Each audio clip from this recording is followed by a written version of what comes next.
Okay, so here we go. By the way, the name Phillips or the letters DVT may mean something.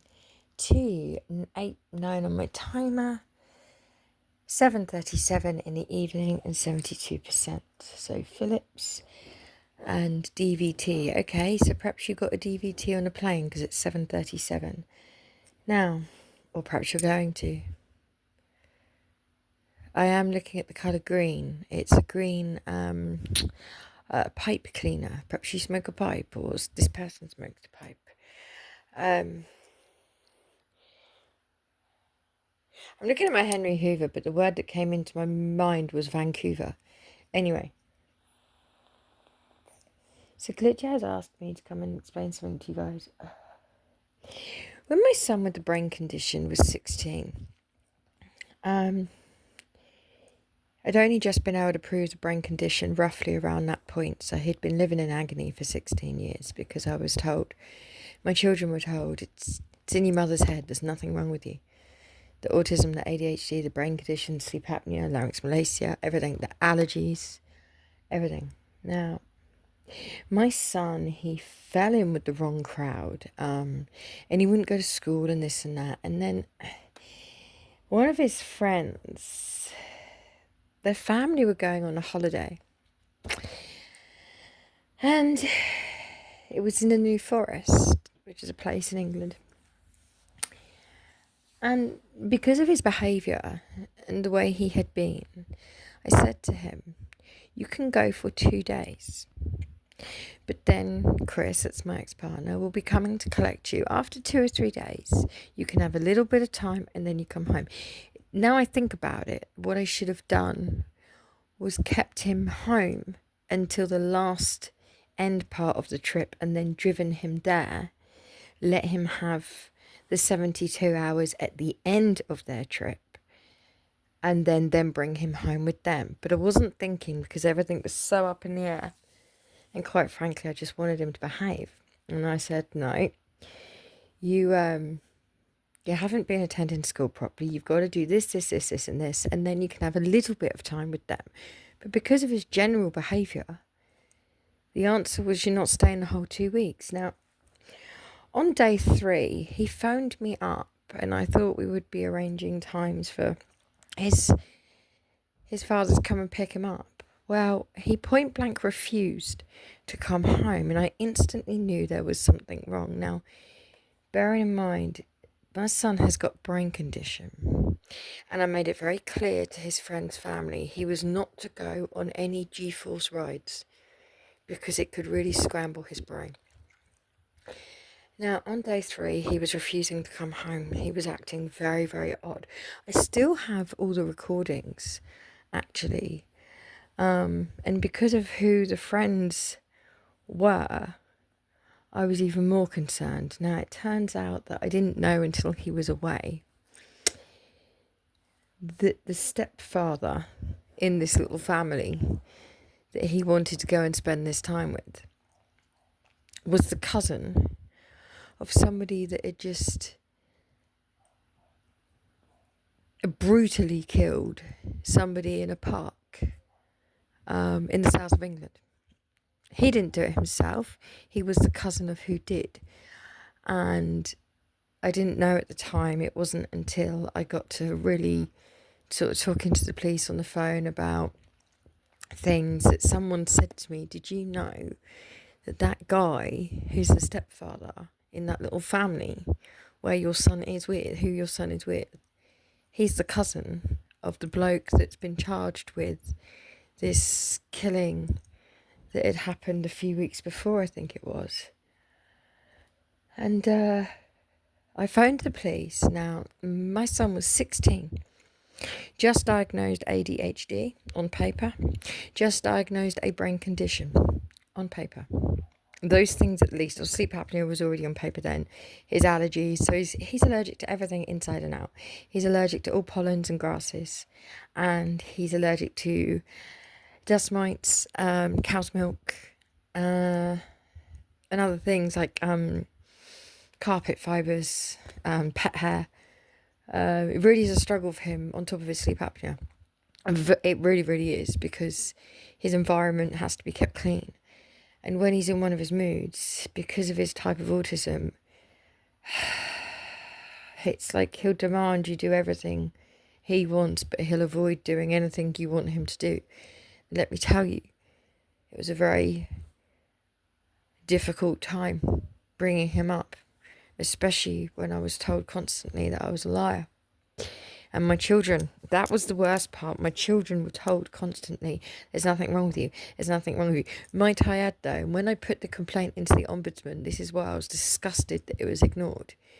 Because not only could I prove all my children's things that I said that they had, although they were telling my children and the school and CAMS, no, I'm crazy, I'm crazy, I'm crazy, not once did they offer me a mental health assessment.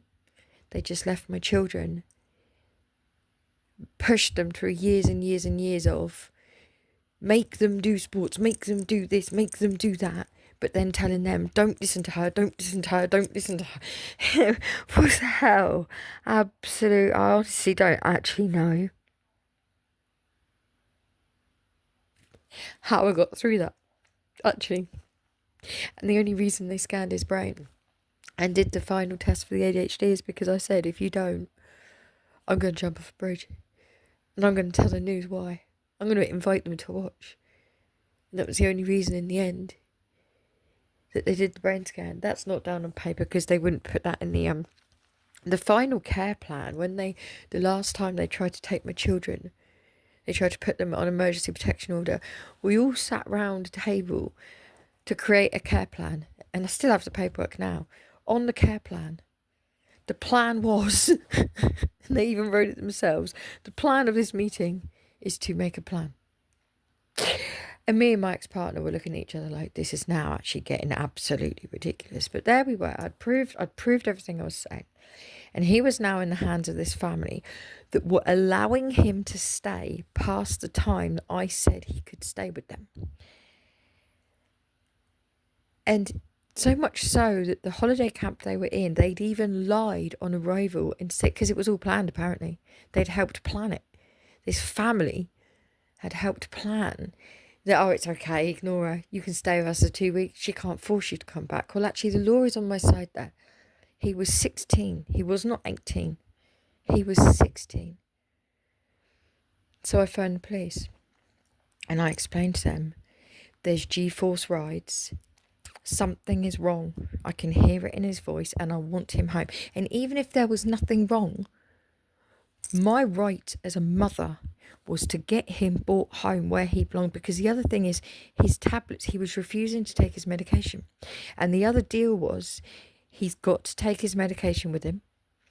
And he snuck off. I mean, I should have checked really, but to be fair, he'd moved them, so I thought he'd packed them. And he hadn't taken them the whole time because they'd been telling him, if you don't want your medication, you don't have to have your medication. You're 16. You can make your own choices. Right, okay, he was 16, but he'd never had support for his ADHD, his autism, his anything. He'd been raised to think that I was a liar. And there now was this wonderful family that were going, oh, you can do what you want, just like social care had said, you can do what you want, just like CAMS had said, you can go and climb whatever building you want and jump off and just break your arm and then end up blind for life in your left eye. And it doesn't matter at all. He was used to ignoring me, not having to listen to me as his mother. So I phoned the police and I say to them, and it should all be on record still, you know.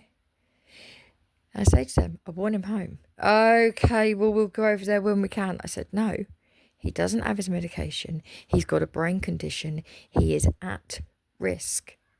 And he is at risk. Now, in between all this, he even had a warrant out for his arrest.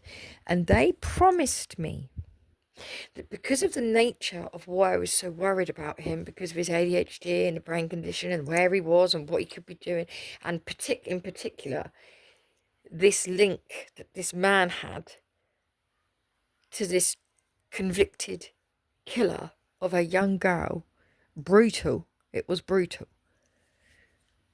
They said, okay, fine, we can't go over there, but what we're going to do is we're going to contact the police in that area we're going to tell them that he has a warrant out for his arrest, which he did, and we're going to use that to go and collect him and bring him home. That was on day number 3. On day number 4, my son was not home. Day number 5, my son was not home.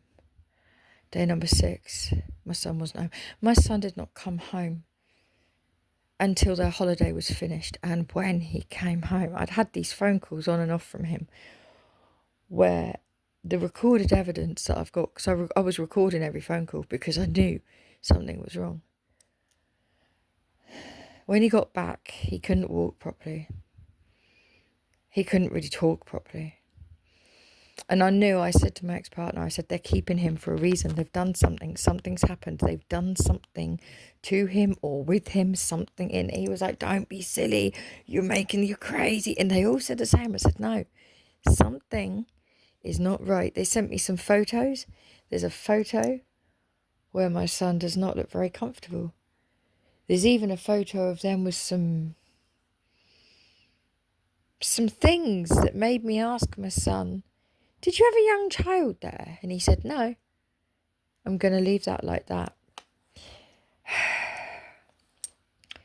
But the police did not bring him home. And when he went for the following brain scan, what we found out was, and when he finally confessed to me, and he was so cross with me because I did not go over there and force him, but I'd been forcing him his whole life. And I knew it was not a good idea to go to a holiday camp and force him. I got the police involved. It was their duty to go and remove him. Legally, because of the warrant out for his arrest, and legally, because I was his mother, and the law was on my side to bring him home. Day 3. Had they have brought him home when I asked them to and told them to, and the law said they damn well had to, they wouldn't have got him blind, steaming drunk the following day and taken him on a 4G ride. You know the cage? There's a big cage. You can go in, it's called a cage. And you stand in it, in these little cages.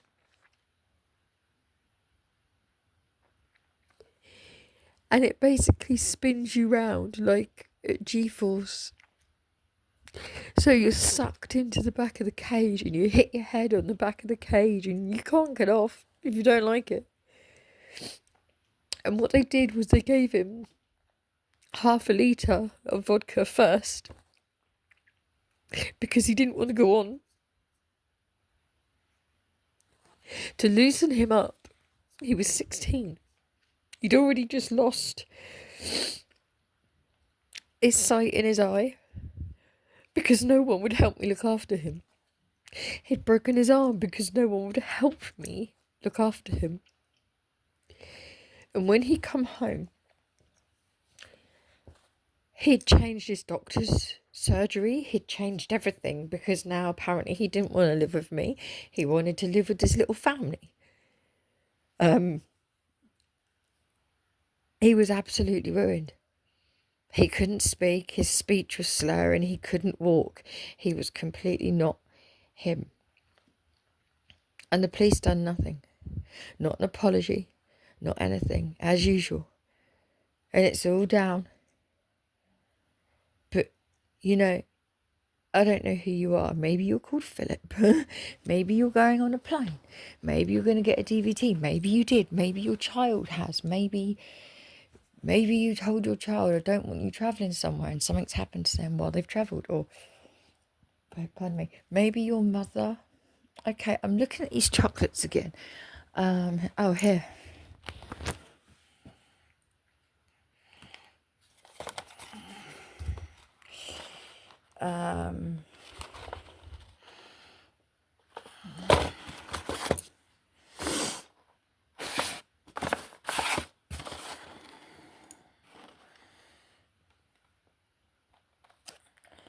Whatever that means to you, I guess. I can't actually read it. Hang on.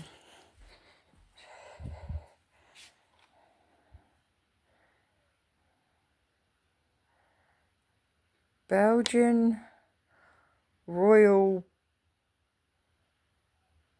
something.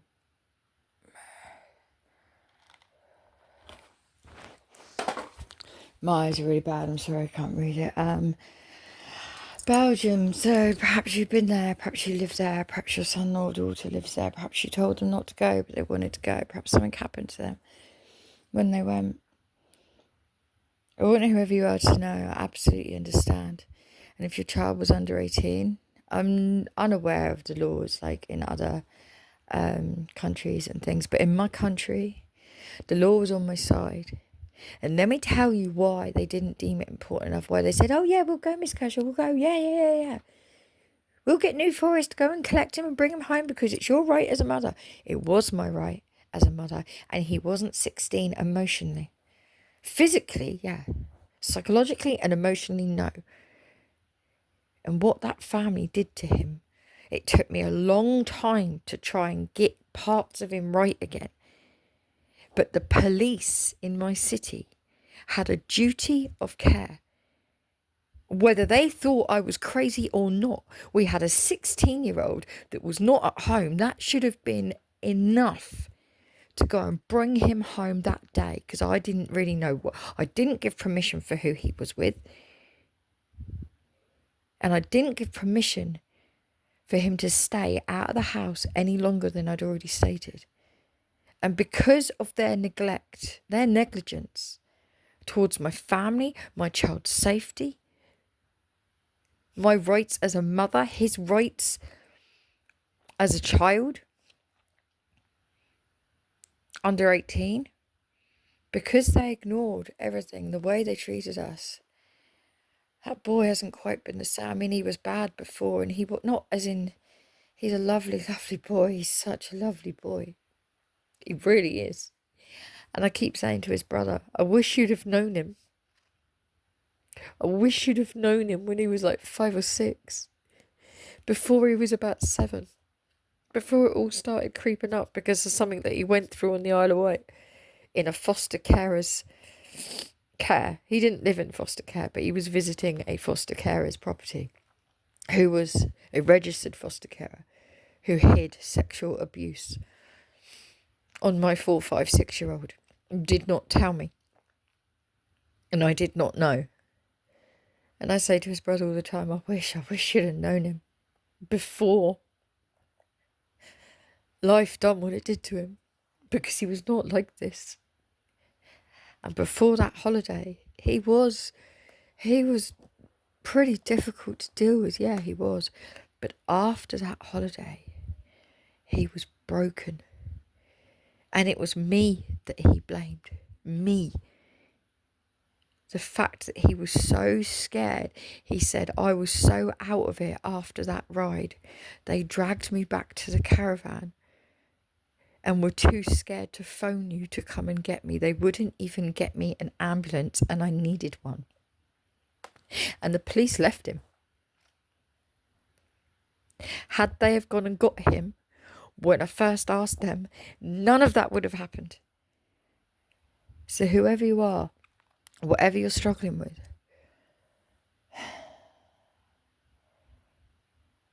I'll tell you the same as I tell everybody. You don't stop fighting for your child, whatever their behaviour is. Doesn't mean they get a free pass. It doesn't mean that they have excuses made for them.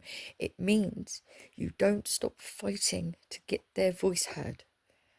That's what it means. Some children do shitty things, and there are reasons, not excuses, for some of their behaviours. There are reasons. And we can't make excuses for their behaviour. They have to know when they're old enough to learn, regardless of your past, you have to be good. You can tell them, yes, you do have reasons to misbehave, but it's no excuse to do so. Just because we see and we go through something in our childhoods doesn't mean we have to put the rest of the world through grief in our adult life. Transitioning from child to adult is really a beautiful thing. And to help a child that's been through a really shitty childhood make that transitional process Yeah, it's rocky along the way, but getting them over that threshold of that line between child, adolescent, and adult, it's really a beautiful thing, because our job as parents is to keep our kid in our lane until they're old enough to put their own 2 feet in their own lane. And we just watch them as they go. And they're to know that whatever they need, we're here for them. Whatever that is, we're here for them. We might not always agree with their choices, but we're here for them. Might not always want involvement with their behaviour, but we're here for them. Like, the law is supposed to be here for them when we can't be. And that day I was unable. It was not a good idea. He would have put the whole holiday camp at risk if I'd have gone over there. And I told the police this: if I go over there, if we go over there and get, I mean, we didn't even have a car, I don't think, at that point. I said, if I go over there, he's going to kick off and there are other young children there. But if you go, you can use the warrant and bring him back. Oh, yes, we'll go. We'll go tonight. Yes. He was with the cousin of a murderer. Convicted murderer. Now, I didn't know to begin with. They had more than enough reason to go over and just extract him out of there and get him out of there and bring him back home. He'd never drunk before in his life. I've got a 15-year-old in it. His dad, sometimes at Christmas, he has like an alcopop type thing at Christmas. The in-between boy didn't, because I knew he had a brain condition. I was like, nope, you're not even trying a little sip. Nope. And I took the beatings from him. You hate me. I hate you. All my friends do it. I was like, nope. Your friends are not ill. Your social care say you're a fucking liar. If you knew the times I'd been beaten, hit, bitten, punched, stamped on. I've had my head held against a red hot radiator so much that my skin was left there when he finally released me. He was 9. I've had vertebrae in my spine rebroken when he was about 11. I've had 3 cracked ribs when he was 12. He stopped me from urinating in the toilet and blocked my path so that I've had to piss my pants more than once when he was about 13. And then when he sees me upset, he's gone, yeah, go and cry, baby. He said to my youngest son, I'm going to kill mum in the night and you won't know till you wake up and find her dead. That's what my youngest grew up with. Every night, I'm going to kill mum tonight. I'm going to kill mum tonight. It was horrible. It was horrible for me. It was horrible for them. And it was horrible for him. Because he has to carry that. He has to carry that he broke his mother's ribs and that he broke a vertebrae in my back. He has to carry that the scar on my face, he did that. He has to carry all that because they told him I was a liar and wouldn't help me to help him. Don't ever stop fighting for your child, whoever the fuck you are. Don't you ever. Don't you stop fighting for your child, no matter what is going on, no matter how old they are. You must. But when you get your answers and your reasons, your job is to help them understand this is not a free pass. And you go for the people, because when I've put complaints and they're ignored, I got hacked.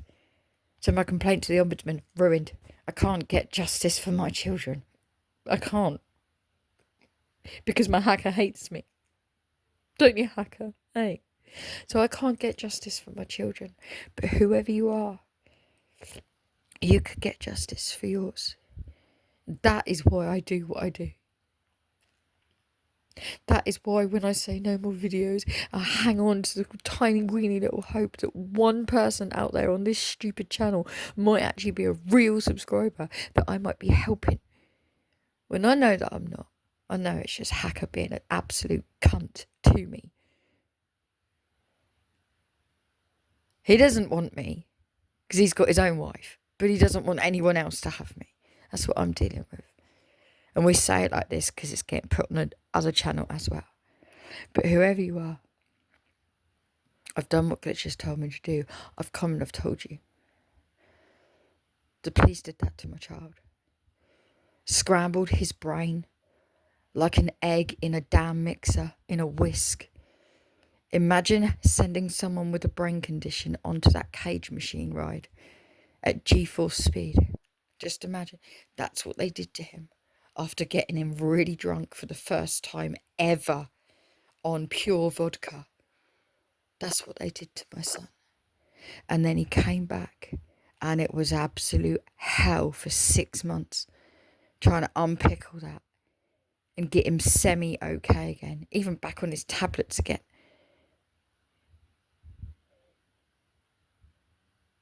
There was no mention of brain surgery, that he might need it before that day. And there's no proof that it's because of that day, because the police are cowards in my city. Cowards. Social care, cowards. Child adolescent mental health service, cowards. The ombudsman, coward. The complaint system, cowards. Because they don't want to go, we did that. Shit, sorry, we did that to you and your kids. We're sorry. You did prove it. We could have at least said sorry, but no, I have to go to court to change my damn records, apparently, which is going to take another 5 years of my life that I don't have. So whoever you are, if your child is still young enough that you can make a difference, and you go and you make it. And don't you stop.